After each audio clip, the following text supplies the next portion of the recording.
Iniciamos entonces nuestro servicio fraternal número 32 del domingo 25 de agosto de 2024. Hoy vamos a desarrollar lo que concierne a la primera carta a los Corintios, capítulo 7, bastante interesante, trascendental para la comunión con Dios, el desarrollo de la salvación, la justicia por la fe, el crecimiento en la gracia, este capítulo. El tema de que trata, pues, en sí, él abarca varias cosas. Por ejemplo, abarca lo que es la parte de la fornicación, el matrimonio, los asuntos relacionados, problemáticas que se presentan en el matrimonio, o que se ocupa gran parte de la temática, lo de las vírgenes, los derechos que tienen los esclavos, la circuncisión. Eso es a lo que se llama estudiar las secciones en las que está dividido el texto, que no todo trata de un mismo tema. Entonces, esto es un capítulo que si le vamos a colocar un tema para poder aprovecharlo en su totalidad, toca colocarle un título que recoja todo, o sea, que envuelva todo, y qué mejor es comprados por precio. Es un pasaje que está en el mismo capítulo, porque como trata de temas, de varios temas, pero no se nos va a ser difícil abarcarlos dentro de un solo tópico, en este caso, comprados por precio, hablando de que fuimos comprados por el Padre mediante la sangre de su Hijo. Entonces, al ser comprados por el Padre mediante la sangre de su Hijo, vamos a tener entonces que sujetar todas las cosas a eso. Entonces, por eso tiene este tema. Sé que cuando usted lo lee, por ejemplo, hagan el ejercicio, ahí está en el capítulo 7, usted ve que hay varios títulos. ¿Cuántos títulos tiene el capítulo? Que son llamados, espero pronunciarlo bien, perícopas, se llaman, o los temas que abarca un texto, para tener el cuidado de no explicarlo, mal, ¿cierto? Las perícopas, o pericopas, ¿cómo se pronunciará? Pericopas. Yo para la pronunciación no soy tan excelente. ¿Cuántos títulos tiene? Están los problemas del matrimonio, ¿cierto? Solamente tiene ese. Entonces, fíjese usted que eso ya presenta un problema. Un problema, el título que dice que problemas del matrimonio. Resulta que eso no abarca todo.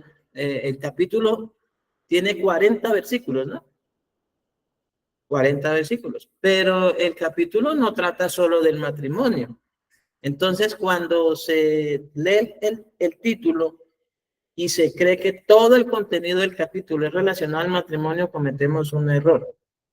Ahí es que verlo qué temas trata. Entonces, por eso dice, se trata de la soltería, las relaciones sexuales, en la soltería, la fornicación, asuntos relacionados al deber conyugal, luego trata asuntos, problemas de matrimonio más exactamente, luego habla de la circuncisión, habla de la esclavitud, ¿sí? Y habla también de las vírgenes, de los derechos que tienen los padres de entregar a sus hijas en matrimonio. O sea, trata de varias cosas. Habla acerca de la apariencia del mundo y de cómo se debe asumirse. Entonces aquí tenemos, vamos a irlo leyendo. Aquí están los enunciados que le mencioné. El primero de ellos es la santidad y las relaciones sexuales. Eso va del versículo 1 al 9. Esa es una de las cosas que abarca o que va a tocar este capítulo, la santidad y las relaciones sexuales, versículos 1 al 9. Luego va a tratar otro tema que es la salvación es la prioridad para quienes están unidos en matrimonio. Ojo, pero estas temáticas usted no las encuentra así allí. sino que, lo que yo hago es que leo todo el capítulo y centralizo lo que el capítulo desarrolla en cuanto a la comunión con Dios y con el Padre, y en el entendimiento que tengamos ya de acuerdo a las Escrituras. Entonces, sí es notorio lo del asunto de la santidad y las relaciones sexuales en los versículos 1 al 9, eso va a ser notorio ahí. Pero en cuanto a la salvación es la prioridad para quienes están unidos en matrimonio, eso no aparece un título ahí, pero sí habla acerca de la necesidad de conducir el matrimonio a la salvación, versículos 10 al 16.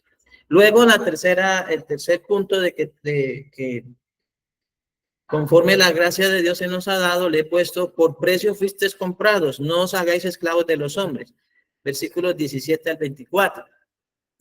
Y el último punto de que trata es la necesidad de ocuparse en agradar a Dios en tiempos difíciles. Eso me gustó muchísimo haberlo visto. Es del versículo 25 al 40. Listo, ahí tenemos entonces las cosas que vamos a desarrollar. Entonces, la primera es la santidad y las relaciones sexuales. La segunda, la salvación es la prioridad para quienes están unidos en matrimonio. Si alguien está anotando, pues ahí para que tengan tiempito de anotar. La tercera es: por precio fuisteis comprados, no os hagáis esclavos de los hombres. Versículos 17 al 24.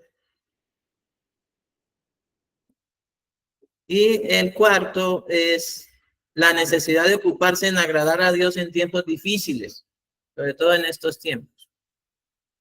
Listo. Acuérdese que de todas maneras esto va a estar en YouTube para mañana o el martes. Hay un versículo del mismo pasaje que es muy trascendental y que lo quise colocar como el versículo insigne del capítulo. ¿Listo? Sé que estoy rompiendo con muchas reglas de las cuestiones hermenéuticas y todo eso, porque no me estoy ciñendo a lo que ya previamente está establecido por la hermenéutica y los teólogos y todo esto, que ellos hacen una composición del capítulo en sus partes, ¿no? Pero creo que también yo tengo el Espíritu de Dios. Entonces, el versículo es este: esto lo digo para vuestro provecho, no para tender los lazos. O sea que ninguna de las cosas que vamos a tratar, los 4 puntos que vamos a tratar, ninguno de ellos tiene el propósito de tender lazo. O sea, como que el lazo, pues, como dice, en vano se tiende el lazo a los ojos de toda ave, dicen las Escrituras. O también dice que no caigáis en lazo. O sea, como si alguien nos quisiera sujetar o agarrar a su propio criterio, concepto, ¿no? Nunca tenga, las enseñanzas nunca deben, ni nunca tendrán ese propósito de tender lazo a las personas. Dice, sino para lo honesto y decente. Y hay una cosa que es bastante trascendental y que tiene mucho que ver con lo que estamos viendo en el libro de Levíticos entre semana, y es para que sin impedimento os acerquéis al Señor. Entonces, 1 Corintios 7:35. Entonces, la santidad en las relaciones sexuales, el primer punto, nuevamente va del versículo 1 al 9. Y como es usual, vamos leyendo y con la ayuda de Dios entendiéndolo y exponiéndolo. Dice, nuevamente, él enfatiza que lo que está explicando, lo que va a decir, está en razón de preguntas que le hicieron, inquietudes que le presentaron. ¿Listo? De acuerdo a un contexto donde la iglesia se encuentra, en un contexto, recordemos que la ciudad de Corinto era llamada, o cuando la gente iba a Corinto decían que iban a corintianizar. Es a lo que alguna ciudad en algún país de Norteamérica le llaman la ciudad del pecado. Bueno, eso. No voy a decir nombres, Ustedes ya saben a qué hago referencia, a qué ciudad del norte del continente, a qué ciudad se le llama la ciudad del pecado, pero yo creo que todas las ciudades hoy son las ciudades del pecado, porque ya está corrompido todo en todo lugar. No hay una sola ciudad que se denomine o que tenga la ciudad del pecado. Hablando en cuanto a ciudades del pecado, en Génesis se nos presenta y quedaron como ejemplo las ciudades de Sodoma y Gomorra. Pueden ser las ciudades del pecado de Génesis, pero también dice que las ciudades circunvecinas, o sea que aparte de Sodoma y Gomorra, habían otras ciudades circunvecinas que estaban también, eran un caldo de cultivo para el pecado, por así decirlo, en términos humanos. Entonces, yo creo que en toda ciudad donde las personas no han querido recibir el amor de la verdad, no han creído al amor de la verdad, pues es una ciudad del pecado. Porque recordemos que el pecado la maldad se multiplica. La maldad se multiplica. El haberse multiplicado la maldad, el amor de muchos se enfriará. Y aparte de eso, la ciencia aumentará. Y la ciencia no quiere decir tecnología. La ciencia quiere decir que hay muchas ciencias o teologías que no corresponden a la verdad de Dios. Eso es la ciencia aumentará. Por ejemplo, una ciencia que hoy está aumentando o que prolifera es la cienciología, que un actor de por allá del norte del continente preside. Él es como su máximo líder. Pero hay otros tipos de ciencias, como decía el apóstol Pablo, que no se sujetan a la ciencia de Dios, como era el judaísmo. Es una ciencia para los judíos, porque ellos se sujetan a ella y no a la ciencia de Dios que es mediante la fe en Cristo Jesús. Entonces hay muchos conocimientos llamados así ciencia. Pablo llamó la falsa llamada ciencia, la filosofía y huecas sutilezas y sabiduría humana. Eso ayuda a que también el pecado se multiplique. Aparte de que el pecado se multiplica, dice que se amontonarán maestros conforme a sus propias concupiscencias. Harán apartar de la verdad el oído y harán que la gente devuelva las fábulas. Entonces, hay mucha ciencia, pero falsa. Mucho conocimiento de Dios, pero mal, está errado. Entonces, eso hace que haya una multiplicación más y más del pecado, aún afectando a aquellos que están dentro de lo que se denomina la iglesia visible o las iglesias locales. Usted y yo hacemos parte de la iglesia del cuerpo de Cristo, que es la iglesia. Y usted tiene hermanos en todo lugar del mundo. Usted no los conoce, pero ustedes hacen parte del pueblo de Dios, de la iglesia de Dios, del cuerpo de Cristo, que es la iglesia, de ese edificio que se va edificando para hacer un templo santo al Señor. Ese edificio que tiene como fundamento el fundamento apostólico y profético, o sea, la doctrina de los apóstoles y profetas, el fundamento de los apóstoles y profetas, donde la principal piedra del ángulo es Jesucristo mismo, en quien todo el edificio, en quien todo el edificio va creciendo para hacer un templo santo al Señor.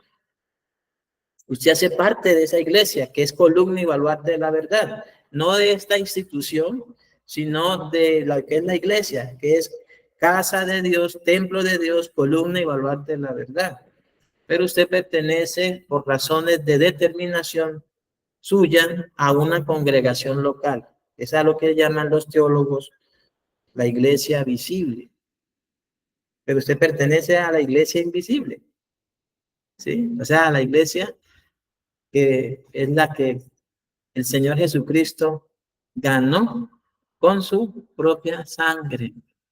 Ahora que hablo una vez que inicio con estos temas, a mí me gusta mucho ir aclarando cosas, ¿no?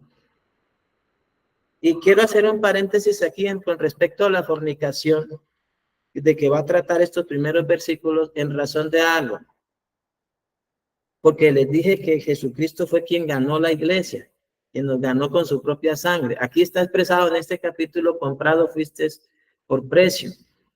El precio de nuestra redención fue muy alto y eso lo pagó Jesús al Padre. El Padre nos compra entonces para efectos de redención por medio de la sangre de su Hijo. Pero hay algunos conceptos que debemos corregir. Uno de ellos es que nosotros no ganamos a nadie para Cristo. Ganar almas no es un concepto como tal de la doctrina de Cristo.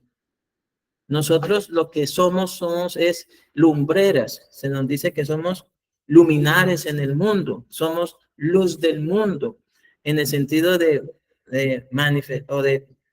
proyectar la luz del evangelio, o más bien dar a conocer el evangelio. Pero quien gana a las personas para el Padre es Jesús. Nosotros no ganamos almas, porque nosotros no fuimos los que pagamos el alto precio por las personas. Bíblicamente, quien las gana y quien las ganó es el Señor Jesucristo. Yo no gano almas para Dios.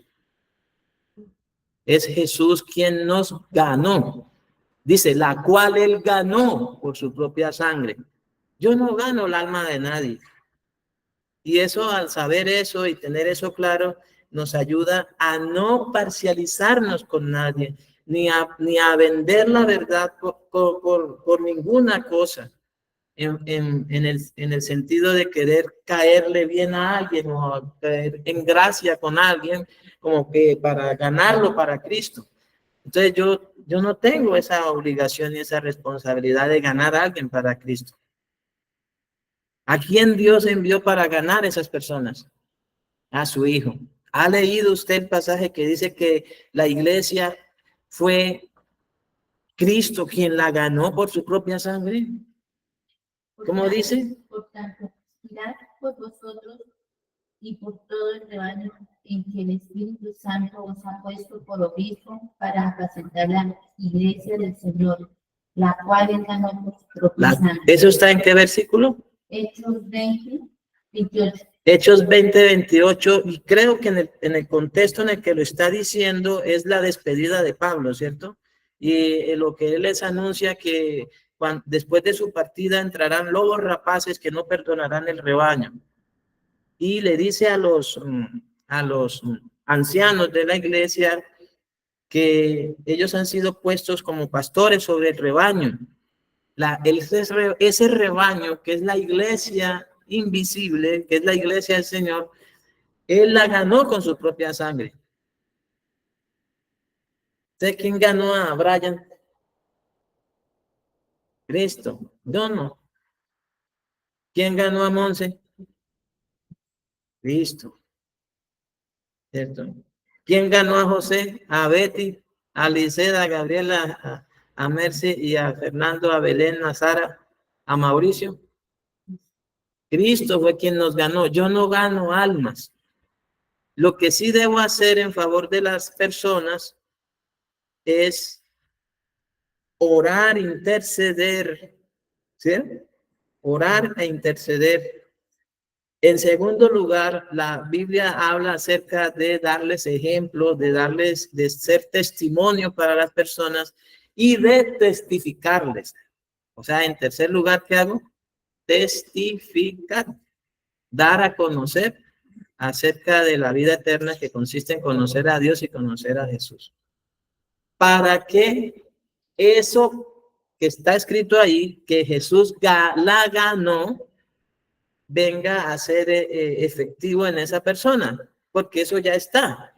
No consiste en que la persona va a ser ganada por Cristo hasta cuando la persona crea. No, ya la obra ya finalizó. Jesús dijo consumado es, la obra ya está. La persona es la que al oír, al creer y recibir y unirse a Cristo, viene a ser parte de aquellos que entonces son quienes, los que él ganó con su propia sangre. Así es como está planteado en las escrituras. No es hasta que la persona crea que Jesús entonces la va a ganar. No funciona de esa manera. ¿Sí? Ahora hay unos versículos en la Biblia Hay un versículo que dice, el que gana almas es sabio, pero eso no corresponde a la predicación del evangelio, sino a las buenas relaciones sociales que establecemos entre nosotros, con lo cual podemos hallar gracia ante otros.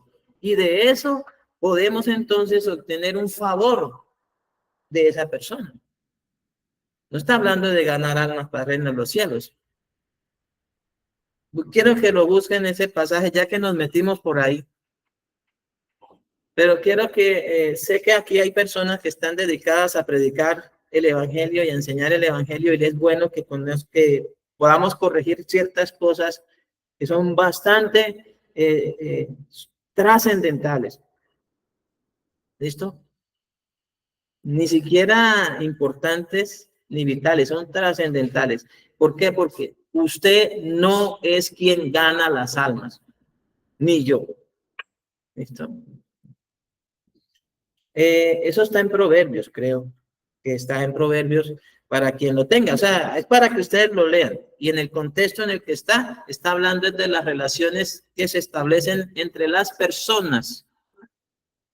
¿Qué dice Proverbios 11? Pero ¿por qué lo está diciendo? Ahí está en el contexto de las relaciones que se establecen entre las personas. En Lucas 21:19 dice, con vuestra paciencia ganaréis vuestras almas. Eso ya es diferente, eso está hablando de la perseverancia en la fe. Entonces, si donde usted lo encuentre, debe tener en cuenta de leer el contexto para saber de qué está tratando. ¿Listo? Porque lo que está en Proverbios no hace referencia a que usted gana almas y entonces por ganar almas es sabio. No. Está hablando es de que sea sabio en el trato con sus semejantes para establecer unas buenas relaciones con las otras personas. Es a eso a lo que se refiere. Pero está bastante claro quién fue quien nos ganó y cómo es que nosotros llegamos a ser parte de los que somos, entonces, de aquellos que Jesús ganó. ¿Listo? ¿Está bien? Entonces, quería pues hacer como ese paréntesis ahí para hablarles un poquito de eso, que es muy trascendental. Y eso le debe dar, a mí me da descanso como obispo, como pastor que soy, como ahí dice, bueno, fuimos puestos como pastores sobre el rebaño, porque yo voy a dejar que Dios trabaje en las personas. De hecho, quien las lleva al Padre no soy yo. ¿Quién es el que las lleva y las presenta ante el Padre? El Señor Jesús. Nadie llega al Padre sino por mí, dijo Jesús. O sea que es Jesús finalmente quien los lleva. ¿A quién? Al Padre.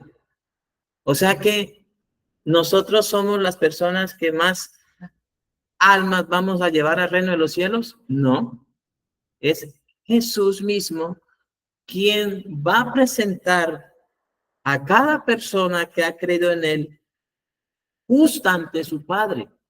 Yo no. Entonces hay muchos conceptos y muchas palabras y muchas cosas que no tienen coherencia con las sanas palabras enseñadas por Jesús.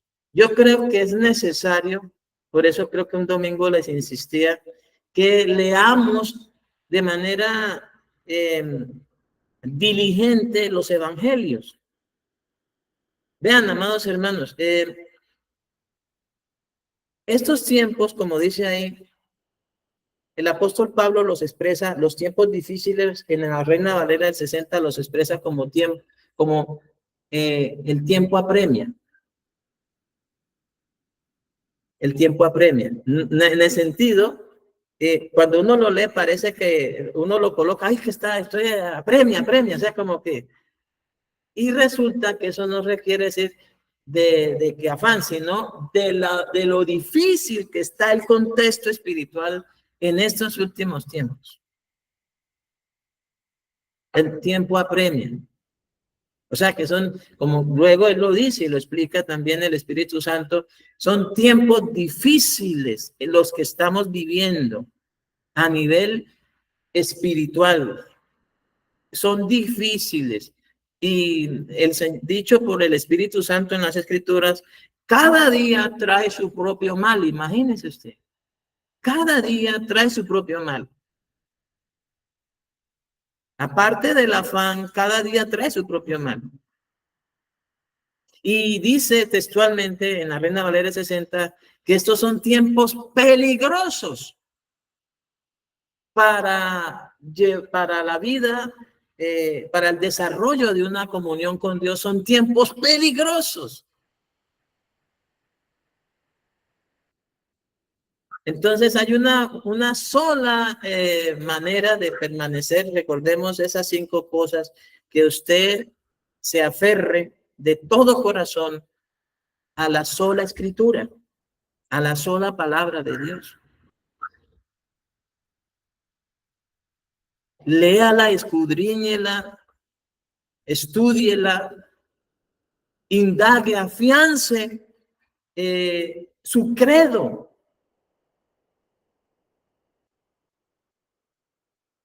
Nosotros hablamos de credo en razón de lo que oí, creí, y dice, por lo cual también hablé. Porque uno no puede creer algo que no ha oído.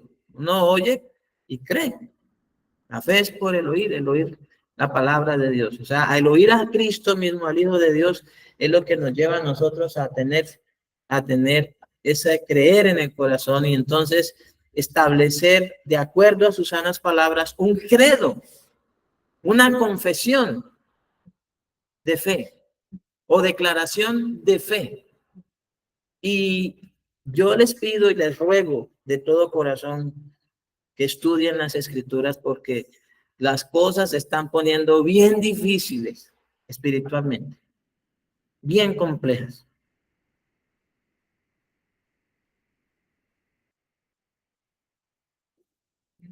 Van a tener el cual sirve a sí mismo por nuestros pecados para librarnos del presente siglo malo, el cual se dio a sí mismo por nuestros pecados, hablando de Jesús, para librarnos del presente siglo malo. ¿Eso qué es? ¿Dónde está? Gálatas 1:4, hablando de la retención de la fe del evangelio, de no cambiar el evangelio, de no vivir o estar anunciando otro evangelio diferente. Él habla en Gálatas, Pablo en ese contexto, de centrar toda la atención en Cristo, el cual se dio a sí mismo por nuestros pecados para librarnos del presente siglo malo. Si el presente de Pablo en ese siglo primero era malo, ¿cómo no será este? ¿Qué siglo es este? Entonces, el presente siglo en el que estamos es re malo.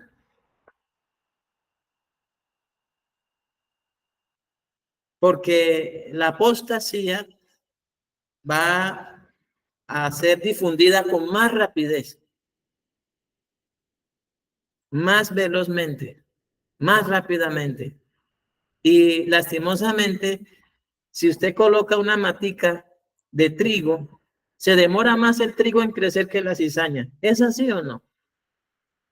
¿Cuánto tiempo se demora una maleza en crecer, José? A diferencia, usted va a sembrar una mata de trigo. ¿Cuánto se demora el trigo en crecer a diferencia de la cizaña? Ya que se dispara. Eso crece rápido. Yo recuerdo que en la casa, en mi pueblo, teníamos, porque vamos para el trigo y la cizaña. Esas casas, o sea, si yo hubiera entendido la trascendencia de tener una casa en ese tiempo, hubiera hecho todo lo posible por retener esa vivienda. Pero era una casa finca en un pueblo, prácticamente. Ahí había árboles de todas, frutales, todo, hasta galpones y todo, cría de marranos, de pollitos, gallinas, pavos, todo ahí mismo en el patio. Uno hacía mercado en el patio.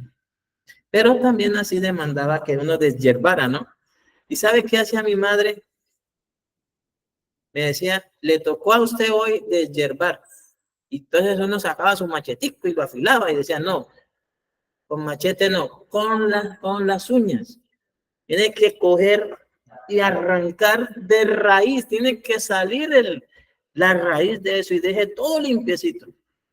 Imagínense un patio de esos, que era como este lote, más grande.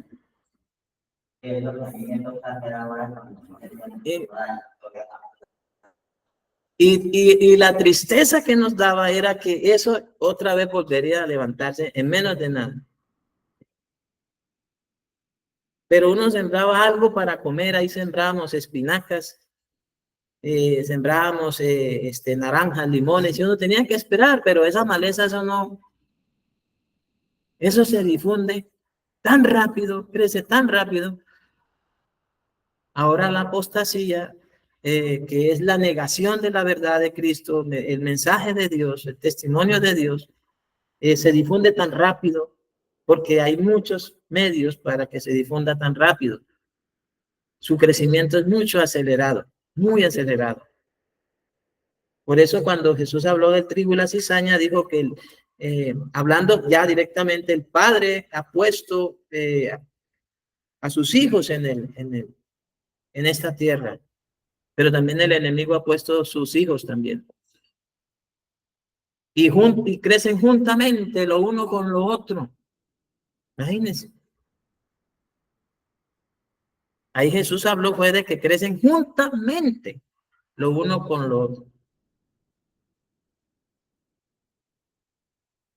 Y yo sí creo en la necesidad y vamos a tener que hacerlo, si Dios lo permite, en febrero, a partir del mes del 15 de enero, empezar a trabajar sobre cuál va a ser nuestra declaración de fe.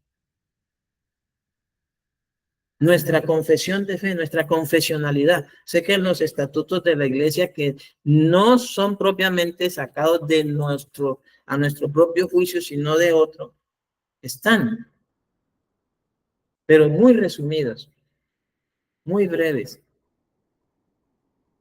Pero sí va a ser necesario hablar sobre eso, porque es la única manera como usted podrá decir, carambas, ¿en qué es que cree el pastor?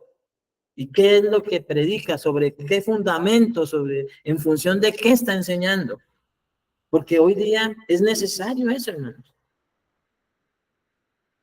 Usted esté tranquilo, usted sepa, bueno, el pastor y la iglesia, la congregación, esta es la declaración de fe y la publicaremos. Les daremos sus cartillas de la declaración de fe, para que usted sepa de una vez por todas hacia dónde lo están encaminando. Y eso sea también una manera como nos ayude a permanecer en las sanas palabras enseñadas por Jesús. Porque lo que se ha oído hoy, eso va a ser peor mañana. Que usted sepa qué es lo que estamos haciendo. Entonces eso lo vamos a trabajar a partir de enero. Ya estoy estudiando material. Llevo ya 3 meses estudiando ese asunto. Porque es muy necesario.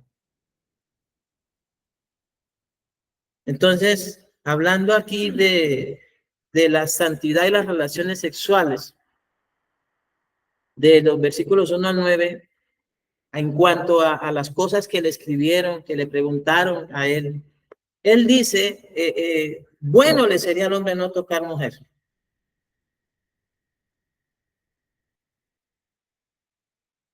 Esto no va en contravía al propósito de Dios, con el cual estableció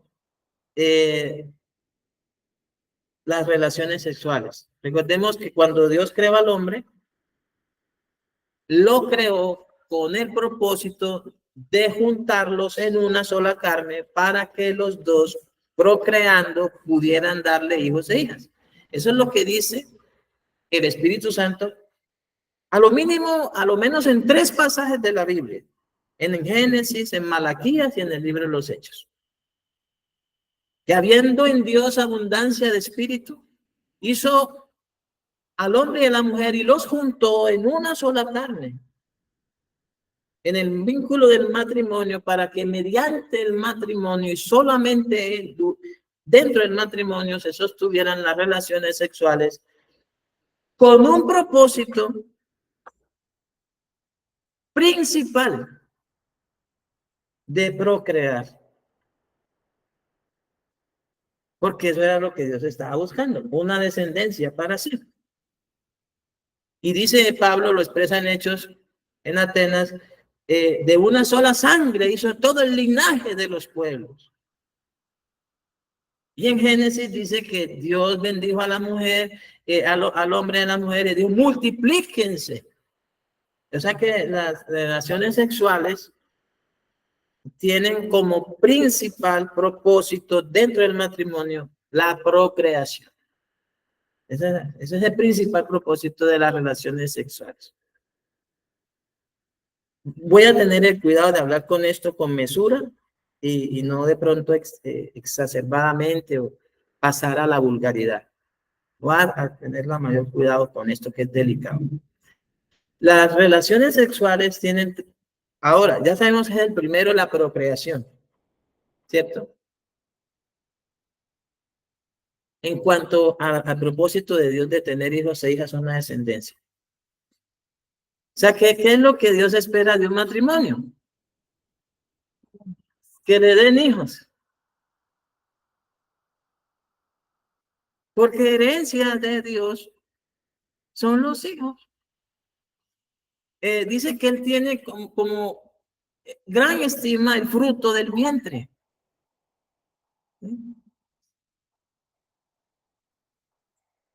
Y Dios se goza y se complace de los matrimonios que procrean,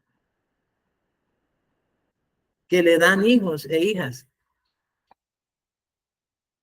Porque eso es su propósito, ese es su propósito.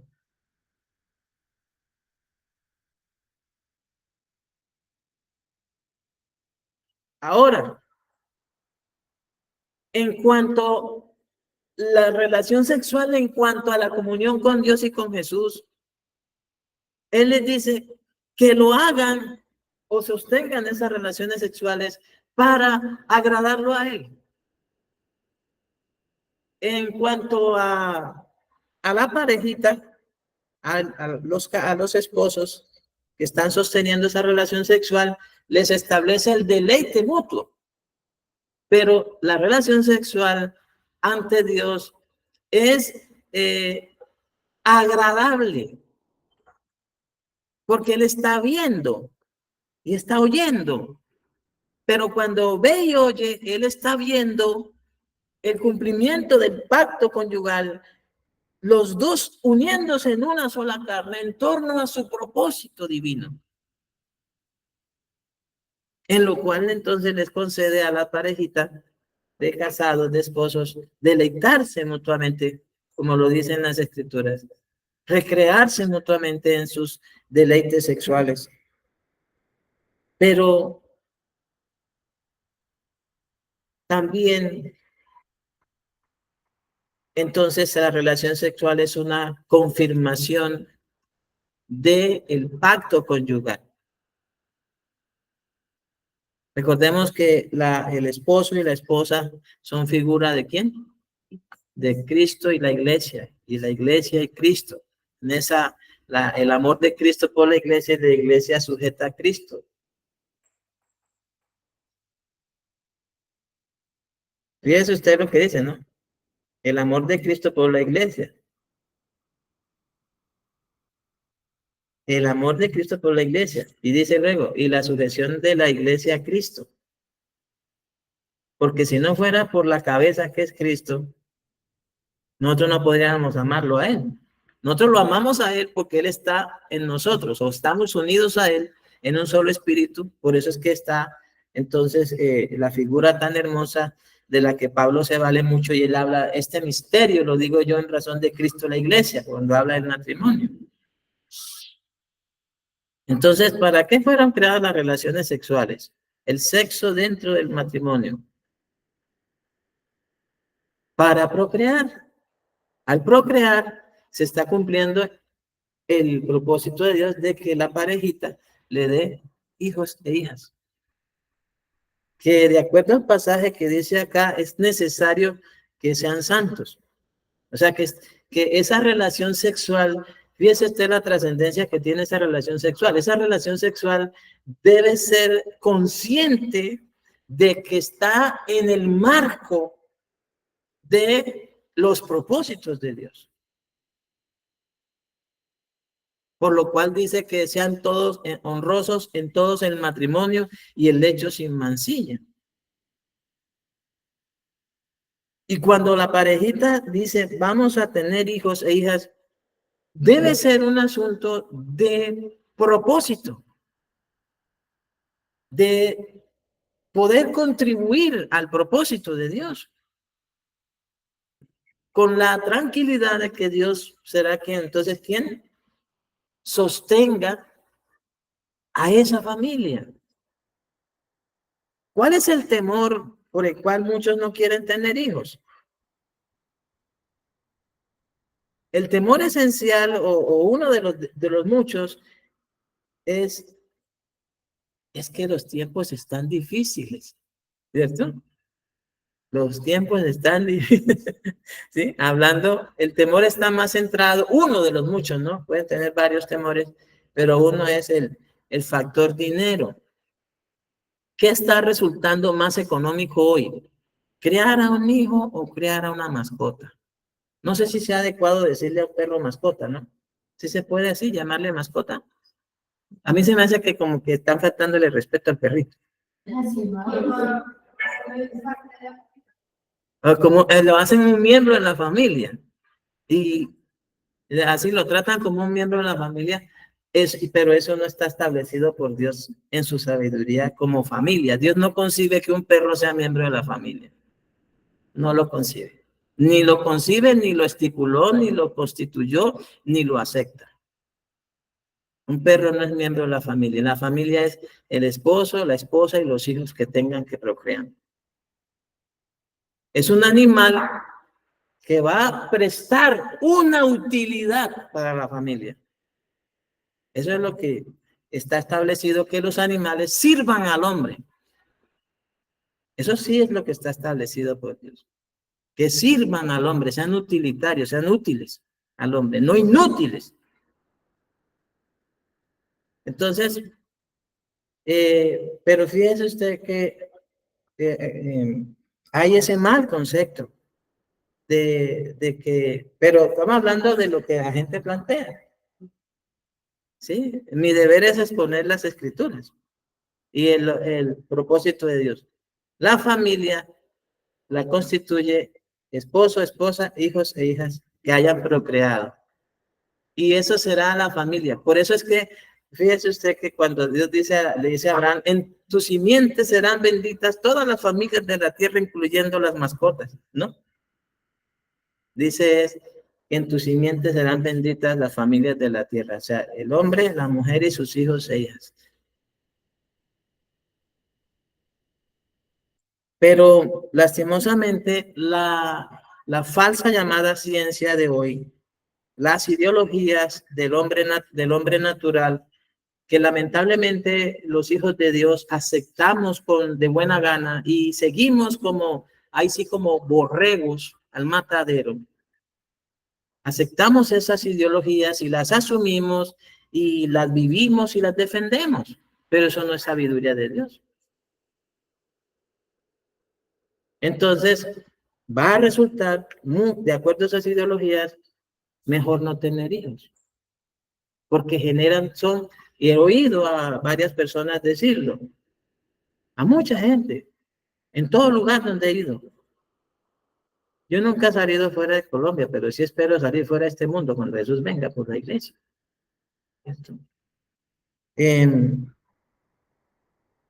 Que los hijos generan es solo gastos, y eso es una ofensa a Dios, a la soberanía y a su propósito divino.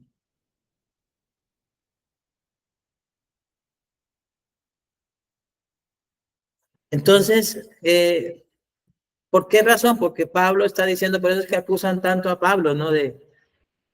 Porque dice, bueno, le sería al hombre no tocar mujer, bueno, le sería no tocar mujer. Pero él no está yendo en contravía del matrimonio.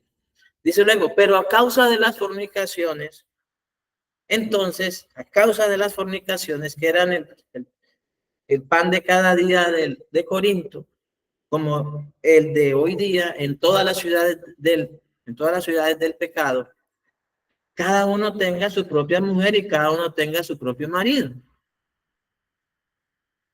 Es fuerte lo que está diciendo, sí. Por eso es que muchas personas, fíjense lo que pasa. La verdad, hay muchas parejas que se casan porque la conciencia les está acusando de que están fornicando, pero no se casan conscientes de la trascendencia del matrimonio y de lo que este matrimonio implica dentro del propósito divino de Dios. Solo se casan porque, bueno, la Biblia dice que estamos fornicando y es mejor casarse que estarse quemando, y casémonos y tengamos las relaciones sexuales legalmente. Y ya. En una ocasión fui a un municipio de Colombia, en el norte de Colombia, y me dijeron que hablara con una parejita. La parejita ya estaba conviviendo y yo les dije, bueno, ustedes están sosteniendo relaciones sexuales al estar viviendo en unión libre y eso se llama fornicación. Entonces, pastor, cásenos. Yo no los voy a casar, porque yo no los voy a casar para que ustedes legalicen el pecado. Más bien, si me lo permiten, les voy a enseñar la trascendencia del matrimonio en el contexto del propósito de Dios y ustedes verán si sí o no, luego se casan. Pero yo no me comprometo a casarlos. Así fue como me citaron al otro día desde la mañana hasta por la noche y les expliqué en un día, creo que fueron 2 días, estuve con ellos juntamente con mi esposa que me colaboró, enseñándoles el matrimonio y el propósito de Dios. Y bueno, ya finalizamos, ustedes decidirán. Pero casarse porque la conciencia les acusa de que están fornicando no es lo debido.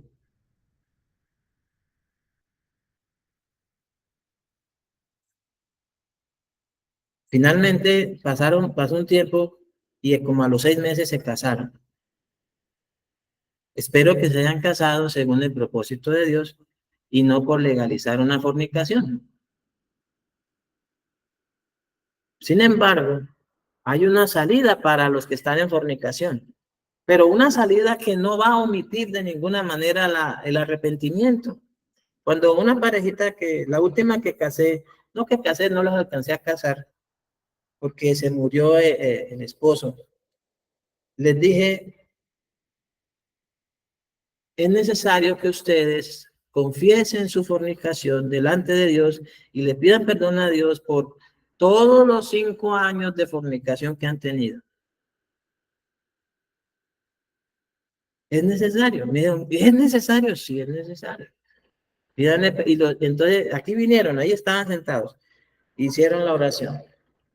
Padre, perdónanos porque en ignorancia y en incredulidad pecamos contra tu propósito, tomando las relaciones sexuales irresponsablemente, de manera inmoral.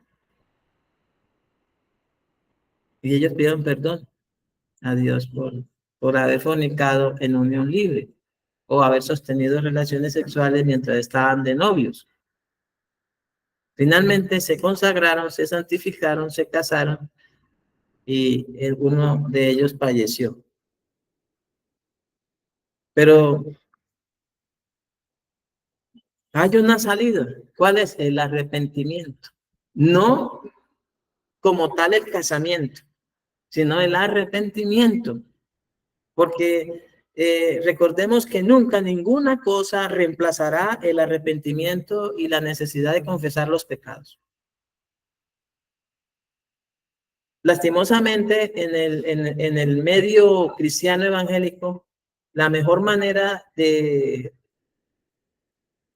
de evitar la vergüenza de saber o de que la gente conozca o sea de conocimiento público que los hijos, que nuestros hijos o nuestras hijas están en fornicaciones, empezarles a incitar que se casen. Cásense, cásense, cásense, cásense, y cásense, cásense. ¿Sí? Cuando lo que hemos de decirles es que la fornicación es pecado y la fornicación atenta contra el propósito de Dios. Mire, cuando una persona fornica, está haciendo un atentado directo al propósito divino.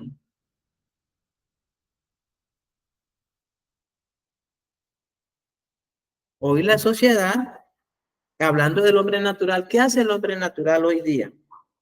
Los padres naturales, no los que conocen las escrituras, sino los padres naturales, consienten la fornicación de sus hijos y hasta la pagan, la cuestean, la financian el pecado. Y eso acarrea maldición para el hogar, para la familia, aún para la misma pareja para los padres.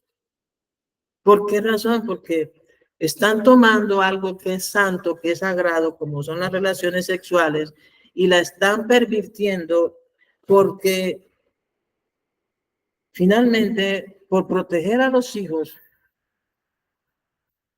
y que no se vayan a un burdel, que no se queden por allá de noche en otro lugar, entonces financian y costean el pecado de sus hijos. Y eso la Biblia llama complacencia, complacerse en el pecado. Y eso es lo que socialmente ya está divulgado en todo lugar. Por eso yo no he salido de Colombia, pero uno oye y ve cosas de afuera que son así. El hombre natural hace eso, los padres naturales hacen eso en virtud de proteger a sus hijos, van contra Dios y pecan contra Dios, pagándoles el pecado a sus hijos. Antes les pagan, le costean, financian el pecado a sus hijos. Lo que no saben es que están atrayendo sobre sí juicio por ir contra algo y pecar contra algo que es santo. Recordemos que la palabra santo significa que es algo que Dios ha apartado para sí. Es santo porque Dios lo apartó para sí. Aunque puede aplicarse el término santo a algo que usted dijo, uy, aparté este muslito, esta cuajadita, este huevito, esta carnecita, la aparté. Y uno usa la palabra apartar, ¿cierto? La aparté, la dejé ahí para tal día. O sea que está uno en el diario, en el día a día, uno está santificando cosas, está consagrando cosas o apartando cosas para algo. Sí, uno lo hace, pero el término dentro del conocimiento de Dios es santidad. La santidad es que Dios tomó la relación sexual, la creó y la apartó para el hombre y la mujer casados y para su propósito. O sea, por eso es que la relación sexual es santa, porque ha sido consagrada, apartada y dedicada por Dios mismo para su propósito. No nos metamos con eso porque nos metemos en problemas.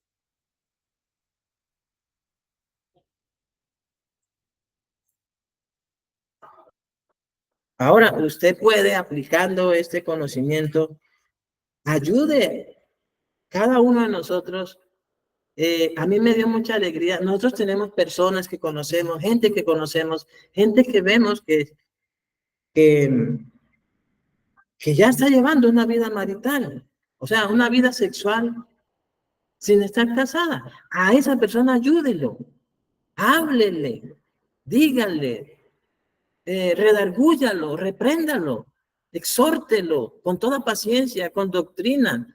Háblele de eso, dígale, eso no es justo. O sea, eso no es lo recto ante Dios.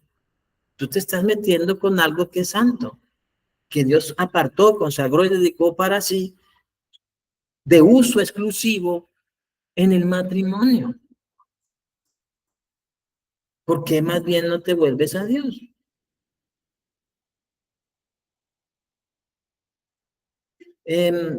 Bueno, pastor, hágalo usted. ¿Sí? Pero no, ustedes también lo pueden hacer. Ayuden a otros.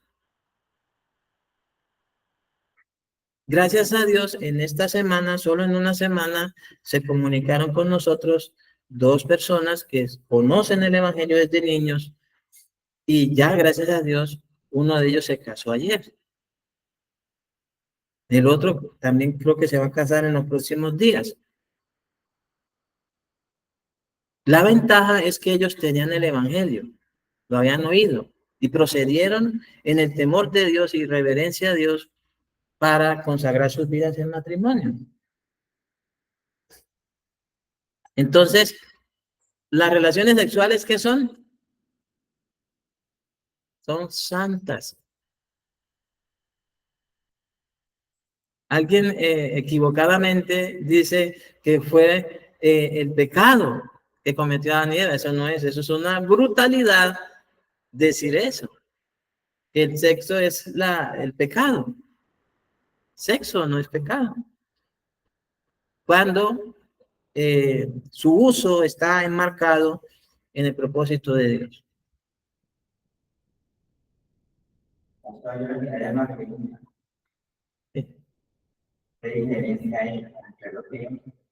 Que fueron engendrados y estar casados a los que fueron engendrados estando casados. Bueno, en la misma carta, en el mismo capítulo, dice que son inmundos. O sea que no han sido santificados, consagrados y dedicados para Dios. Porque cuando se concibieron y cuando se procrearon, no se procrearon dentro del matrimonio y dentro del marco de la justicia por la fe. Por eso Dios los llama inmundos. Tanto a los que se procrean fuera del matrimonio como los que se procrean dentro del matrimonio, no estando presente la fe. Así lo expresa aquí este mismo pasaje. Por eso es necesario, Jesús dijo, dejen a los niños venir a mí. Y no se lo impidáis, porque de los tales es el reino de los cielos. ¿Para qué? Para concientizar a los padres y a los hijos, de traer a sus hijos, de presentar a sus hijos en el marco del propósito de Dios de santificación. Dicho en el mismo pasaje. Entonces dice, en cuanto a las cosas que me escribiste, bueno, le sería al hombre no tocar mujer. Pero a causa de las fornicaciones, cada uno tenga su propia mujer y cada uno tenga su propio marido. Explicado ya hasta aquí el camino. De hecho, el mismo apóstol Pablo lo que menciona es, cuando habla del propósito de Dios, es que los hombres se arrepientan. O sea, el arrepentimiento y la conversión, la confesión del pecado, no será omitida aquí. O sea que cuando la persona que está fornicando procede a establecer un matrimonio, entre la fornicación y luego al proceder a tener su propia mujer y su propio marido, está el hecho de haberse convertido. No pasa de ahí al matrimonio sin conversión, sin la debida fe en Cristo, sino que cuando uno lo lee ahí dice, bueno, estamos fornicando, casémonos y acabamos con el problema. Resulta que eso no es de esa forma. ¿Listo? Tiene que pasar ahí está, por ejemplo, usted puede introducir ahí en el versículo 2, en medio de la fornicación y establecer ya un matrimonio, ahí debe ir la justicia por la fe.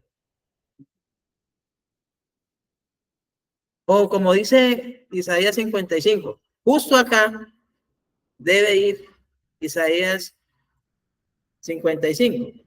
O sea, después de esto, entre esto y esto, tendría que ir entonces Isaías 55. Deje el impío su su camino. Y el hombre inicuo sus pensamientos. Y vuélvase a Jehová, el cual tendrá de él misericordia. O puede también aplicar ahí al Salmo, ¿qué? 22, o más bien el 51, que es el que habla acerca del arrepentimiento.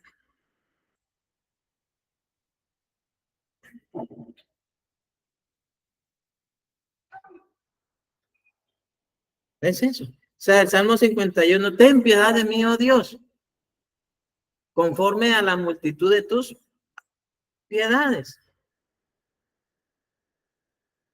Y le pide perdón a Dios por sus rebeliones, ¿cierto?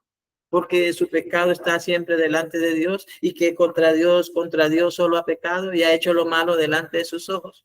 Debe pasar esto. Porque si no, si se pasa de la fornicación al matrimonio sin arrepentimiento y sin la debida fe en Cristo, eso será una vida desgraciada. Porque el apetito, el líbido sexual, el deseo sexual es por un momento. Y luego lamentarse de haberse casado. Pero cuando una persona que está en fornicación crea el evangelio y procede al arrepentimiento, a la conversión, tendrá la suficiente, estará plenamente consciente si de verdad quiere casarse. La mayoría de las veces, cuando una persona está en fornicación y cree en Jesús, prefiere quedarse con Jesús. Y luego, en segundo lugar, querrá casarse. Eso es lo que pasa cuando alguien pasa del pecado mediante el arrepentimiento y la fe a la salvación. O sea, la persona va a preferir, porque ya conoció a alguien que verdaderamente lo ama. ¿Sí? Que verdaderamente alguien que dio su vida por él. Porque eso de que los novios, es que mi vida haré por ti, eso es pura mentira, eso no es verdad.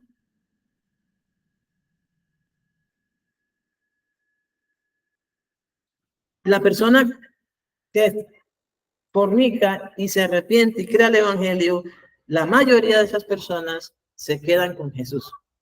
Y después, o sea, casarse es lo último en lo que piensan. Solo cuando por la misma fe entienden la trascendencia del matrimonio, entonces, de acuerdo a eso, dicen que bueno sería servir al propósito de Dios, estableciendo un matrimonio. Eso ya es diferente. Entonces, para aclarar esta parte, porque no aconsejarle, miren, no hagamos eso de aconsejarle a los que están fornicando, mija, cásese, mijo, cásese, no esté pecando. No. Dígale, mijo, necesita arrepentirse, convertirse, volverse a Dios. No es que está pecando contra Dios.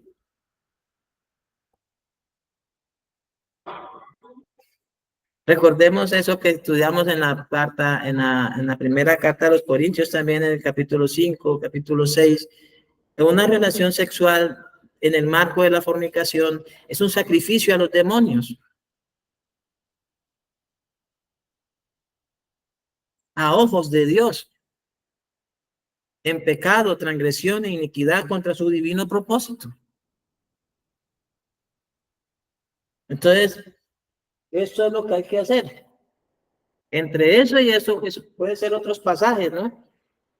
Pero esencialmente es que debe haber el evangelio. Porque tanto Isaías, pues, como el Salmo 51 hablan del evangelio. O sea, debe haber primero el evangelio en el corazón. Es mucho más seguro. Habiendo aclarado esa parte, ¿cierto? Entonces luego ya pasa no a los que están en fornicación, porque a los que están en fornicación lo que hay que decirles es que se arrepientan y crean el evangelio, porque esa es la voluntad de Dios, que todos los hombres sean salvos y vengan al conocimiento de la verdad. Y ya los que están en el matrimonio, les dice, el marido cumpla con la mujer el deber conyugal. De hecho, pues, alguien una vez me dijo, pero es que el deber conyugal no es solo las relaciones sexuales, el deber conyugal es todo lo que se acuerda en el pacto conyugal. Y pues sí, es verdad, pero aquí en el contexto del pasaje está refiriéndose a la relación sexual. Ahí lo llama deber conyugal. El marido cumpla con la mujer el deber conyugal y asimismo la mujer con el marido. Así textualmente. Y qué bueno es que ya se entienda que eso está dentro, que es algo que está entonces, ¿qué? Es santo, ¿sí? Que es algo que Dios ha apartado, ha consagrado, ha dedicado para el matrimonio y para así en función del desarrollo de su propósito. ¿Sí? Entonces les dice, estos son mandatos del Señor, mandamientos del Señor Jesucristo. Y le dice, cuando la mujer dice, no, ¿por qué? Entonces él dice, la mujer no tiene potestad sobre su propio cuerpo, sino el marido. Ni tampoco él tiene el marido potestad sobre su propio cuerpo, sino la mujer. Y dice entonces el Señor Jesús, recordemos que es el Señor Jesucristo por boca de Pablo, inspirado por el Espíritu Santo, dice, no os neguéis el uno al otro. Hablando de los esposos, no se nieguen el uno al otro. Pero fíjense que entendiendo el apóstol Pablo por revelación también del Señor, lo complejo que es la convivencia entre un hombre y una mujer en el matrimonio, él está hablando también de algo que se llama de mutuo consentimiento. O sea, tampoco es que el hombre asalte a la mujer como el caballo a la yegua, sin previo aviso, sino que sea algo que sea, ¿cómo se llama eso? Consensuado, sí, que sea consensuado, o sea, que sea algo que ya se avise, se anuncie previamente. Hay muchas maneras de empezar el cortejo. Debe ser allá con claves que solo se entiendan entre la parejita. Yo creo que también es necesario, nosotros hemos abusado mucho por lo coloquiales que somos, de pronto de hablar de cosas de la intimidad en público. Debemos corregir eso, porque estamos refiriéndonos a algo que es santo. Entonces, entre la pareja establezcan una serie de códigos, ¿no? Que aunque estén ahí entre 1.000.000 de personas, el uno sepa que es que el otro ya tiene su propósito. ¿Sí? O sea, señales, o sea, cosas. Pronto una mirada, la ceja levantada, no sé, alguna cosa, ¿no? Una palabra clave, alguna cosa. ¿Sí? O está haciendo calor. Alguna cosa que le diga al otro que se vaya preparando. Pero una de las mejores maneras que creo, no porque la Biblia presente una receta para eso, amados hermanos, es el amor. O sea, el amor es la mejor manera de llegar a consumir una relación sexual. Más que el cortejo en sí. El cortejo hace parte, pero principalmente el amor debe estar por encima del cortejo. Y tampoco se hable, es que voy a tomarme este tinto cerrero porque es afrodisíaco. Eso es mentira. O sea, no le meta cosas de Afrodita, de demonios al sexo. O piense que es que si se va a comer un chontaduro le va a dar más potencia sexual. Eso es mentira. Eso son ideas raras del mundo. Dios no dijo que mediante lo afrodisíaco va a haber mucha potencia sexual. Eso no es verdad. Él lo que establece es el amor para que rija la relación sexual y el consentimiento mutuo, y luego internamente los códigos que cada uno establezca para saber el momento en que desea estar con su pareja. Pero debe ser algo que se haga entonces, ¿dónde? En el marco de ¿qué? De el propósito de Dios, ¿cierto? Entonces es algo bueno. Entonces dice, no se nieguen el uno al otro, porque es algo bueno. Cada vez que se unen, lo hacen en una sola carne para ratificar el pacto conyugal. Entonces, a no ser que se quieran ocupar en la oración. Esa sería la única, dicho aquí, la única cosa que sería entonces aceptada delante de Dios por la suspensión de las relaciones sexuales que previamente se hayan acordado, la secuencia o bueno, la regularidad con la que se hagan, pero nunca dejar de hacerlas. A no ser que se vayan a ocupar a hacer un retiro de 40 días y 40 noches en el Sinaí o en algún lugar, ¿cierto? Para ocuparse en la oración. De resto no hay, la vejez no es impedimento, los años no son impedimento, nada de eso. En la Biblia, en el Antiguo Testamento, sí habla acerca de que hay una situación de, más que todo por cuestiones de salud, que es que no se sostengan dentro del periodo menstrual. Eso sí, no se haga así. Pero el resto no hay impedimento. Los años, las edades, no. Hasta inclusive, pues no sé hasta dónde sea cierto, pero había una propaganda que decía que qué buena la pastilla, hablando de comparando que aún las relaciones sexuales pueden inclusive mejorar el estado de salud de una persona, pero en el matrimonio, ¿no?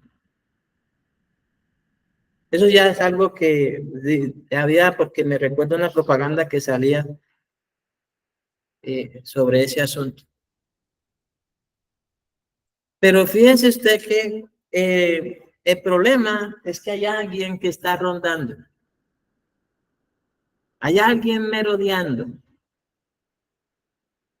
La Biblia lo presenta también como el adversario, el enemigo, el león rugiente, que anda buscando a quien devorar.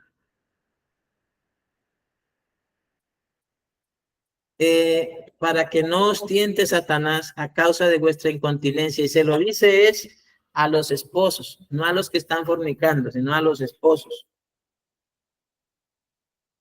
Que Satanás está ahí pendiente.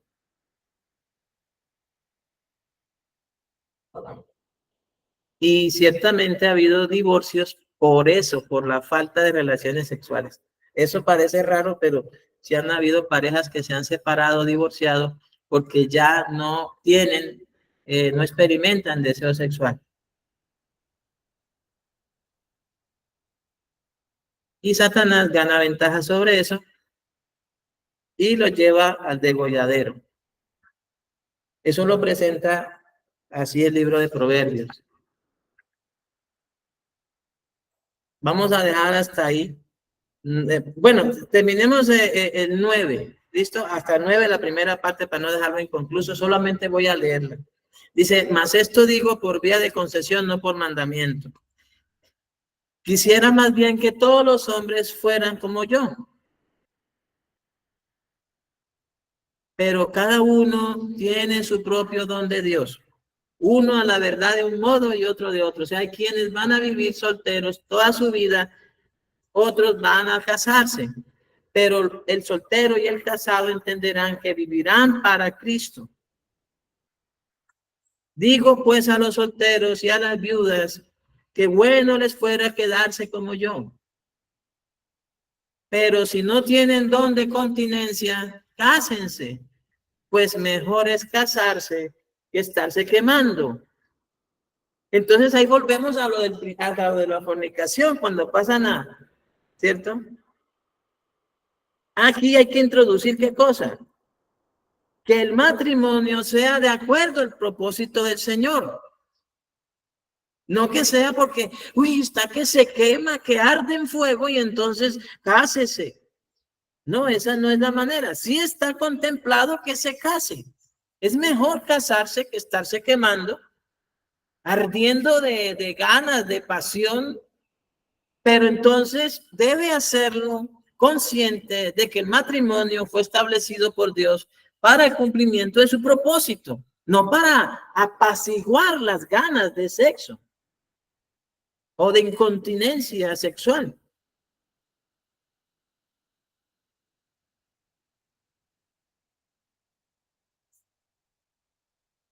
Recordemos, ahí termina ya la primera parte de esta enseñanza, de esta lectura, enseñanza, ¿no? Porque son lecturas de enseñanza, por así decirlo.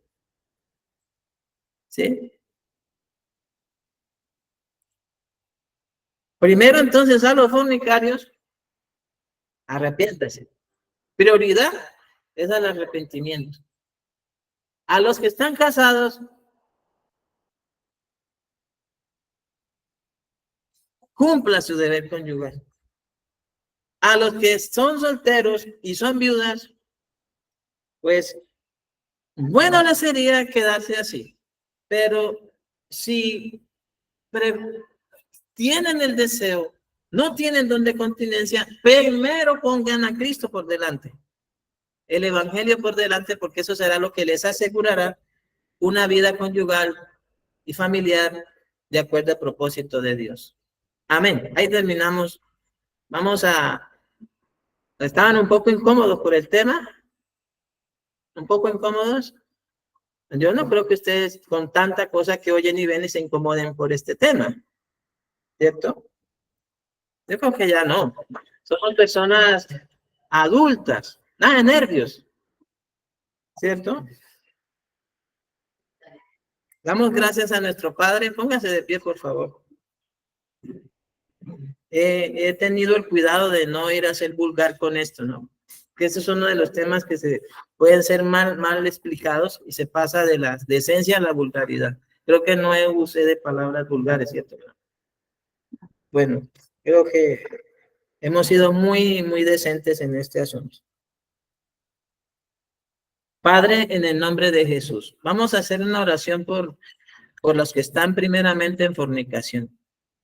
Y le pedimos a nuestro Padre para que perdone a todas aquellas personas, aún miembros de nuestras familias y parentelas que han asumido llevar una relación sexual sin estar casados. Para que tu Padre, perdónalos. Ellos no saben lo que están haciendo. Si bien están conscientes de que están teniendo sexo, no saben lo que están haciendo. Perdónalos, Padre, en el nombre de Jesús. Y no les tomes en cuenta ese pecado. Dentro de tu gracia, dentro de tu misericordia, en tu justicia, sabemos que deben morir. Pero, Señor, creemos también a tu misericordia y la gracia tuya que es en Cristo Jesús. Y por eso pedimos que los perdones, no les tomes en cuenta ese pecado. Y que por el Espíritu Santo sean llevados en tu paciencia, bondad y longanimidad al arrepentimiento. Que puedan más bien conocer a Jesús. Tanto el hombre como la mujer que yacen en fornicación o que regularmente cometen fornicación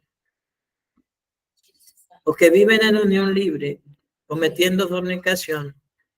Padre, perdónalos. Perdónalos, Padre Santo. Que tanto el hombre como la mujer más bien puedan conocer el amor de Cristo. Para que conociendo el amor de Cristo puedan tomar una determinación mucho más consciente de lo que han de hacer, arrepintiéndose y volviéndose de su mal camino y creyendo de todo corazón al amor de la verdad para ser salvos. Para que solo así, Señor, cada uno tenga su propia mujer y cada una tenga su propio marido. Y no, Señor, por razón de la fornicación en sí. Que los que han de casarse en estos tiempos y los que tienen ese propósito, lo hagan conscientes de de que están dentro de tu propósito, Señor. Y de que la relación sexual es santa, pura, dedicada y consagrada por ti, apartada por ti para el matrimonio y para el desarrollo de tu propósito. De una descendencia de hijos e hijas que sean educados y que sean formados en el temor tuyo para su santificación.